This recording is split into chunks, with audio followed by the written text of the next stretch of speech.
c'est dans la façon de dire les choses. Alors, j'ai la conversation. Alors, pour exemple, vous voyez, j'ai été à Center Park. Et à Center Park, on va à la piscine, vous voyez. Et genre, du coup, je t'avais dit. Et le boug m'avait dit: ah d'accord, dommage, un petit tête à tête avec ma fille, ça aurait été sympa. Genre, qu'est-ce que je dois répondre? Ensuite, genre en fait, je sais pas pourquoi, mais à chaque fois, il me demandait de ouf si j'allais bien et tout. Mais genre, quand je disais que j'allais bien, il me disait: ouais, mais est-ce que tu vas vraiment bien? Ou est-ce qu'au fond de toi-même, ça ne va pas bien? Mais oui, ça va bien, je vais bien, quoi. Et en fait, du coup, je lui ai dit: bah, je suis bien là. Et là, je sais pas ce qu'il lui a pris dans sa tête, en sachant qu'il avait 26 ans. 26 ans, j'en ai 19. 26 ans, enfin genre 7 ans d'écart. Au bout d'un moment, faut être mature. Déjà, tu m'appelles ma fille alors que t'as 26 ans. Il me dit: je te parle au cas où, commence pas à faire la meuf. J'ai juste dit que j'allais bien. Et après, il me dit: t'es bien là, mais ça veut pas dire que demain tu le seras. Bah oui, mais comment je peux savoir si demain je vais être bien du coup? Enfin, c'est pas logique, c'est pas logique. Et du coup, je lui dis: mais en quoi je fais la meuf? Et il me dit: tu fais trop la meuf, détends-toi. Du coup, bah je réponds: bah ok. Enfin, là, je savais pas quoi dire. Ouais. Au début, j'essayais de comprendre, mais là, il n'y avait plus rien de compréhensible. Et après, il m'envoie ça là. Et il me dit: ouais, c'est de l'humour. Mais comment je suis censée comprendre que la personne fait de l'humour, vous voyez? Parce que moi, je suis quelqu'un, je peux rigoler de tout, il n'y a aucun souci. Mais comment je peux comprendre que les gens font de l'humour? Ensuite, il m'appelait grosse tête. Je pense que c'était affectif, mais bon. Elle est pas si grosse ma tête, non? Ensuite, il me re-DM un autre jour, il me dit: parle, point d'interrogation. Du coup, je lui réponds: parle. Et il me dit: toi, parle, moi je suis là, je te laisse pas seule. Bah, du coup, je lui réponds: mais toi, parle. Enfin, moi j'avais rien à dire. Genre, ça n'a aucun sens. Il me dit: parle. Il me dit: moi je parle, point d'interrogation. Oh, ma vie se fait désirer en plus. Je dis: bah non, je sais juste pas quoi dire. Genre, ensuite, il me dit: ouais, t'es célib, donc drague-moi. Après, moi je sais pas draguer, hein. Vraiment, je suis nulle, donc faut pas me demander des trucs comme ça. Et en plus, c'est bizarre, genre. Du coup, j'ai mis mes PTDR avec l'emoji là. Il me fait: ça te fait rire? Je dis: bah oui. Genre, après, il me renvoie des DM en mode: ouais, parle-moi et tout. Ensuite, il m'avait dit son âge. Et après, il m'avait mis: tu me rejettes du coup, ma vie. Non, même attendez, c'est pire la suite de la conversation en fait. Du coup, il me dit: tu me rejettes du coup, ma vie. Du coup, moi, je me dis: pas pourquoi. Et il me fait: pour qu'on se parle, ou genre plus, il doit y avoir. Ah oui, en plus, il m'avait dit que quoi? Que bah, il m'avait raconté un truc personnel de sa vie et qu'il a fini par frapper un mec. Moi, du coup, je me suis dit: mais attends, s'il est capable de frapper des gens, il peut me frapper aussi. Genre là, j'ai eu peur. Là, j'ai commencé à avoir peur. Ah ouais, j'avais peur. Du coup, j'ai mis: mais c'est pas bien de frapper. Oui, j'ai vraiment mis ça, mais c'est vrai parce que c'est pas bien de frapper en vrai. Genre là, je l'avais dit que bah, il m'avait dû me poser des questions, je sais plus quoi. Bref, et du coup, on est venu à dire que j'avais jamais été en date. Et genre là, il me dit: ça veut dire que si je veux te date, tu me donnes la permission. Du coup, je me dis: bah pourquoi faire? Il me fait: pas pour te découvrir, pas besoin, PTDR. J'ai répondu ça: pas besoin, PTDR. Et ensuite, il me dit: lance-toi, on est deux difficiles, il devrait rien se passer. Sache que là, en te proposant, je me mets une pression, ça fait longtemps. Mais moi, faut pas me dire ça, ça me fait peur. Faut pas DM les filles comme ça, vraiment, c'est pas la bonne idée. Du coup, je mets: ouais, mais flemme. Après, il me fait: tu découvres, tu es né pour ça. C'est à toi d'essayer de me faire confiance, même si on se connaît pas. Tu sais que tu risques pas d'avoir un gros lourd pour ton premier date, genre. Du coup, je lui ai répondu: bah en même temps, les gros lourds, c'est non. Après, il me fait: excuse-nous, princesse. En vrai, réfléchis, me réponds pas tout de suite. Rien de pressé, et si tu veux vraiment pas, je respecte. Ensuite, je sais pas pourquoi ce qui s'était passé, mais en gros, il m'avait dit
Ça va, merci, ça te dirait qu'on s'appelle quand tu es dispo. Ensuite, là, c'était trop bizarre, mais j'ai pas compris pourquoi il m'a dit ça. Il m'a mis ah ok, je comprends, pas de soucis. Et tu pourrais me faire un vocal pour que je puisse entendre ta voix.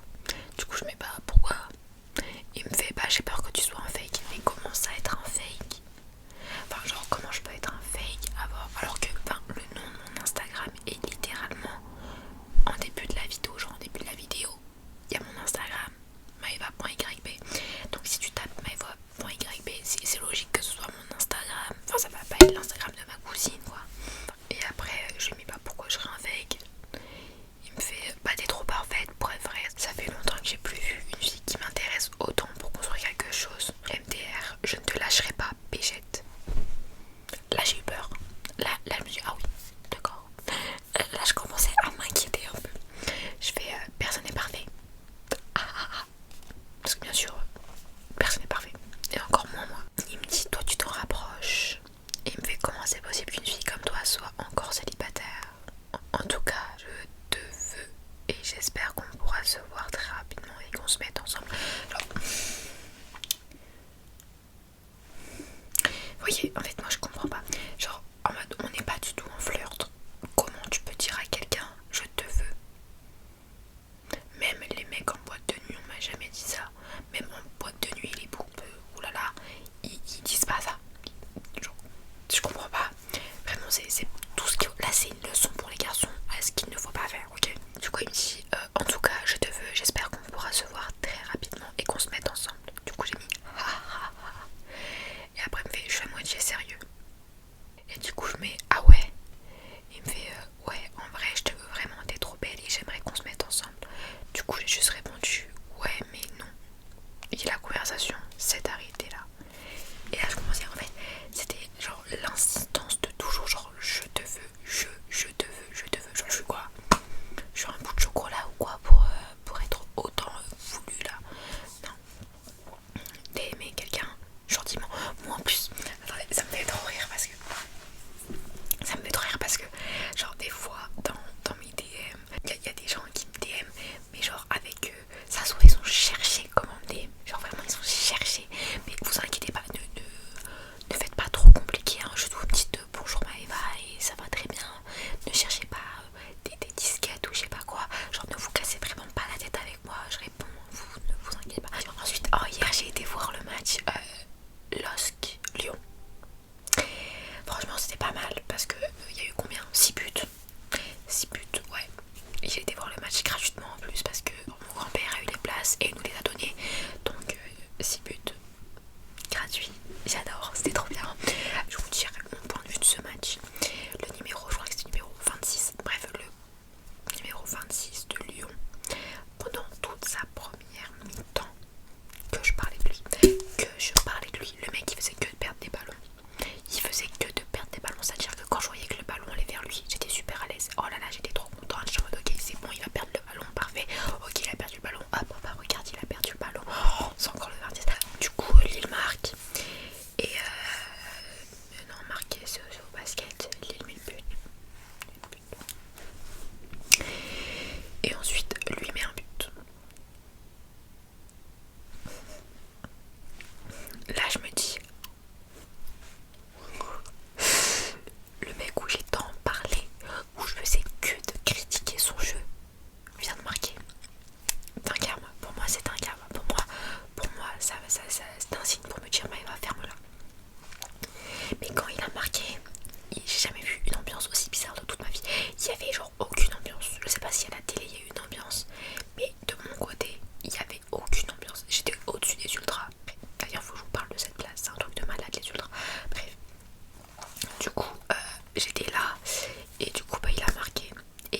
c'est en voyant qu'ils ont fait ouais, c'est là où j'ai vu qu'on a marqué. Du coup je n'ai même pas vu le but.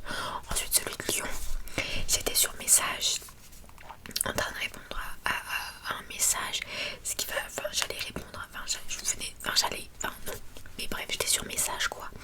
Et au moment où je fais ça, je lève ma tête, boum, ça rentre dans le but. J'ai même pas vu l'action encore une fois. Et là heureusement que David, mon joujou, a eu des pénaltys parce que au moins là j'étais prête à regarder. Oh mais c'était de mon côté du coup. Attendez, j'ai les images parce que normalement j'ai pris. Non c'est pas là. De toute façon je vais les mettre sur Insta. Ah regardez. Vous voyez ou pas? Là c'est quand il marque. Ça bouge. Oh oh.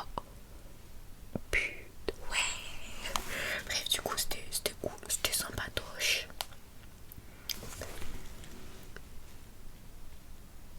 J'aime trop le foot, j'aime trop, c'est trop bien. Et j'étais du côté des ultras. Par contre, en fait, les insultes, ça me choque. Genre, vraiment, je crois que j'ai entendu toutes les pires insultes du monde. À la fin, ça a insulté aussi l'arbitre. Avec les mots de base du foot, vous voyez, les mots. Moi, c'est ce que j'aime le mot en foot, c'est ça, c'est les insultes. Genre, c'est beau. Lance y est passé aussi. Au début, avec mon père, on était en mode, mais. C'est Lyon qui joue, pourquoi il parle de Lance? Du coup je me suis dit, mais je sais pas, peut-être qu'il y a un joueur qui s'appelle Lanceau ou Lance, je sais pas quoi, et que peut-être on confond. Et en fait non, je crois bien qu'il parlait de Lance. Ensuite il y a eu quoi d'autre? Ouais, quand les Lyonnais mettaient des buts c'était gênant. Je vous assure que c'était... En fait, je crois que c'est la première fois que j'étais malaisée dans un stade parce que j'avais vu déjà genre PSG. Bah, j'ai vu plein de matchs en vrai. Et c'était pas gênant comme ça quand les autres y marquaient. C'était intéressant on va dire comme match. Très chiant au début. C'est pour ça que j'ai raté le but parce que j'étais sur mon téléphone du coup. Mais pourquoi pas. Pourquoi pas. Par contre les pénaltys c'est genre la meilleure chose du monde. C'est trop bien, genre on a bien le temps de voir les buts et tout. Et du coup c'était cool.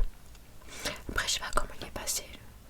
Après vous savez moi j'aime trop pendant des matchs de foot quand je m'ennuie j'ai l'habitude de regarder les ultras parce qu'avant j'avais une place.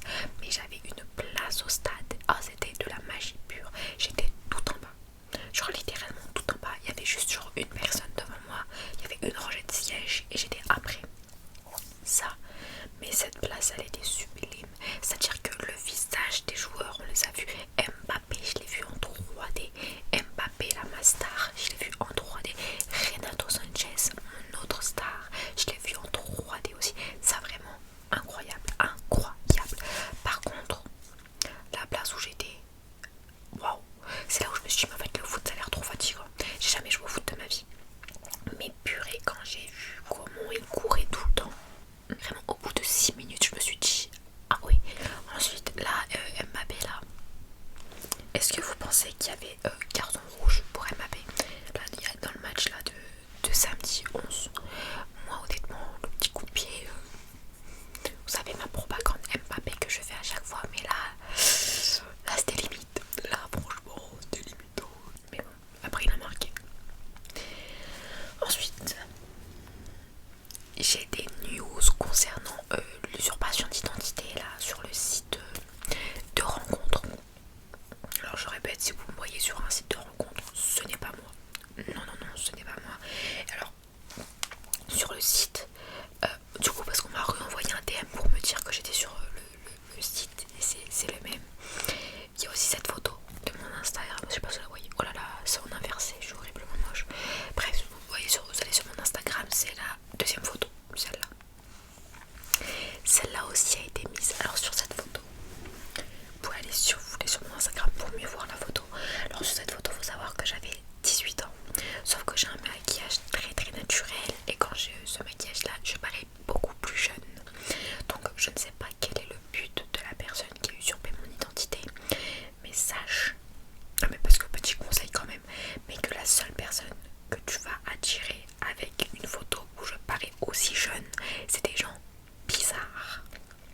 Donc pour ta sécurité, à moins que tu sois aussi bizarre, on va assister à la rencontre de gens bizarres. Moi je sais pas comment ça va finir cette histoire. Non parce que franchement, je parais vraiment super jeune.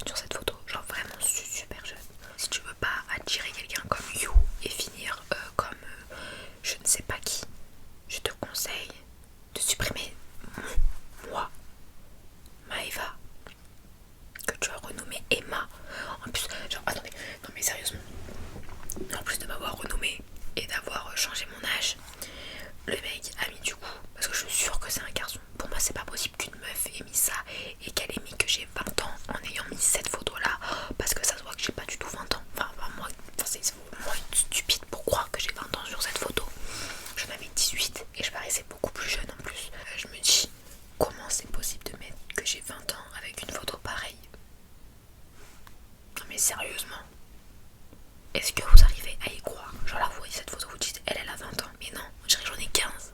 Donc à part attirer quelqu'un de bizarre, tu vas attirer personne.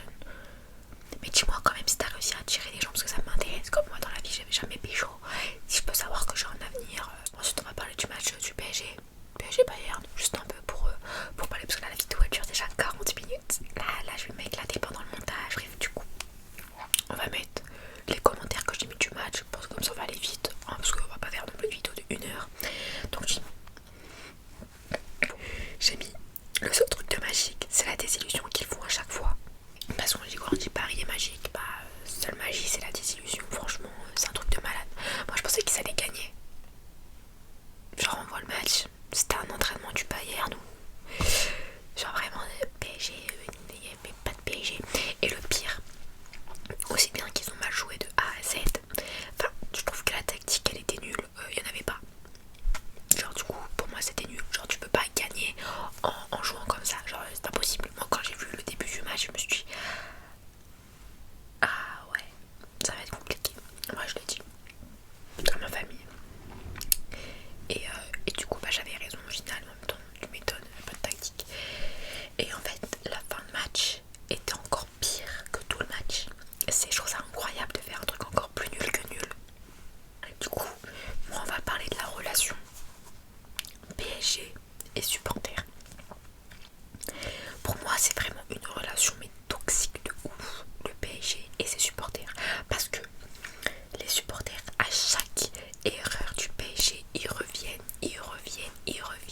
Et le PSG à chaque fois il fait des erreurs.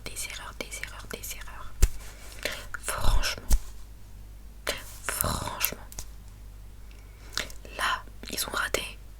À la saison prochaine de la Ligue des Champions, je vais encore dire, je suis persuadée qu'ils vont gagner la Ligue des Champions. Tout ça pourquoi? Pour que comme tous les ans, ils partent en 8ème.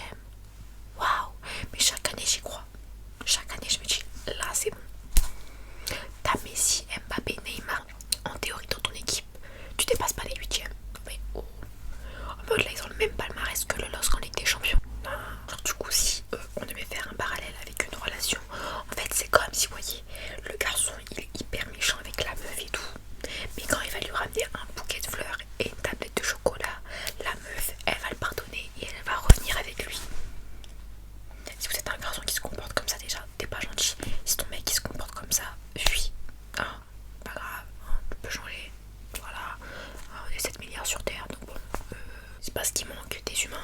Oui, toujours les anciens du PSG qui marquent. Enfin, au bout d'un moment, il s'agirait d'être à 2 sur chaque ancien joueur du PSG afin d'éviter de perdre à chaque fois contre eux. Parce que, ouais, juste, oui, pendant le match, mes joues me brûlaient. Genre ici, vous voyez, je sais pas pourquoi. Je pensais que ça devait m'énerver de les voir nuls comme ça. Alors, c'est un truc aberrant. Des fois, je me dis, mais je suis sûre que je joue mieux qu'eux. Après je me rappelle que même courir c'est trop compliqué pour moi, donc après je dis bon finalement peut-être pas, mais bon franchement des fois ils s'abusent de ouf je trouve. Ensuite j'ai mis plus de Coupe de France, plus de Ligue des Champions, que la Ligue 1. Oh la honte. Après bon, je dirais la Coupe de France c'est non, tout ce qu'il a gagné la dernière fois, c'était quoi, je crois que c'était 10ème l'année dernière ou un truc comme ça, donc bon. Ensuite Verratti on est sur 2 sur 2, 2 erreurs, 2 buts. On va voir le verre à moitié rempli et non à moitié vide. Ah, au moins ça fait 2 sur 2, mais bon, ça pourrait être inversé, ça serait pas mal. J'ai mis la fin égale, il y avait même plus de jeu pour l'honneur, ouais c'est vrai. Mais la fin c'était gênant, vraiment je te dis c'était gênant. Genre vraiment c'était genre, ouais on aurait dit genre un entraînement du Bayern en fait. Ensuite j'ai mis, genre vous savez, j'aime trop Mbappé. Mais là on l'a pas vu du match. Le ballon il passait même pas jusqu'à lui. Ou quand ça allait jusque lui, bah ça allait plus loin que lui. Donc du coup bah il y avait rien. Il y avait rien eu. C'était nul. Le nombre de ballons perdus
si c'était nous on gagnait genre 1-0 alors qu'on perdait. Et du coup les deux buts totalement mérités pour le PSG. Parce que ils foutaient rien. Donc au bout d'un moment tu fous rien, c'est fatal. Et du coup voilà, c'était mes notes du match. Il y avait rien de positif. À part Dani et Emma. En plus c'était son anniversaire, il a 17 ans je crois. Moi ça me terrifie. Moi de me dire que maintenant il y a des gens plus jeunes que moi qui jouent au foot, je me dis. Genre moi je